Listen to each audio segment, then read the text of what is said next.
Primary election is 6 days away, so we wanted to take a look at some of the finances, and we wanted to take a closer look at candidates running for statewide offices and what their campaign finances look like. So the numbers we're going to show you, they include everything from 2020 until today, and it does include contributions from individual Idahoans and individuals outside of Idaho, companies, and political action committees. And all of that money under Idaho law has to be reported, and there are a lot of rules around that. For example, like all candidates must file monthly reports if they've received more than $500 in donations. And if a candidate receives a contribution of more than $1,000, they have to report it to the Secretary of State's office within 48 hours. Now, this includes normal donations, loans, and in-kind donations, or those kind of non-cash gifts, things like donating a space or services, food, no charge. So anyways, let's take a look with the race for governor. We'll start there. It's not even close. If you look at this, incumbent Brad Little is now up to over $2 million raised.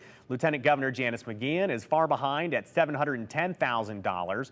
Meanwhile, Ed Humphreys and Mr. Ammon Bundy have raised more than $400,000. Democrat Shelby Rongstad, who is technically a write-in candidate, has raised about $217,000. A lot of money in the governor's race. Let's take a look, though, at the race for lieutenant governor. Current Speaker of the House, Scott Bedke, leads Representative Priscilla Giddings in a close financial race. You see, really close. Boise Democrat Terry Pickens Manweiler is a distant third.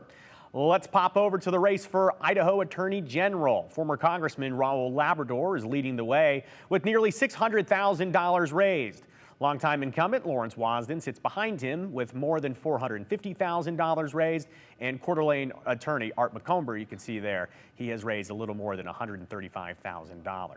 Secretary of State, Ada County Clerk Phil McGrain is outraising his opponents, and he's raised nearly double that of his opponents, about $403,000.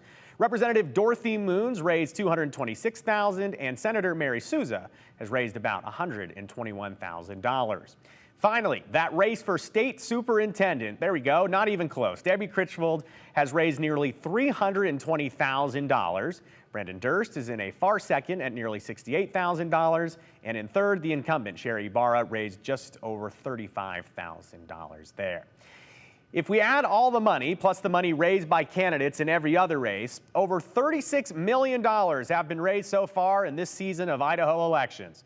Okay, so with all that said, does the money actually matter at the end of the day? Do what we show you, is that any indication who will win? Does the candidate that raised the most money have a better chance? Well, we talked with Dr. Stephanie Witt, a political science professor over at Boise State. And Dr. Witt says she doesn't know or of any particular correlation or rate at which having raised money means more wins.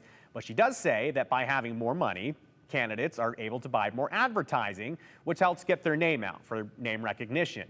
But even that is not always a predictor of victory. Sometimes less funded candidates do win.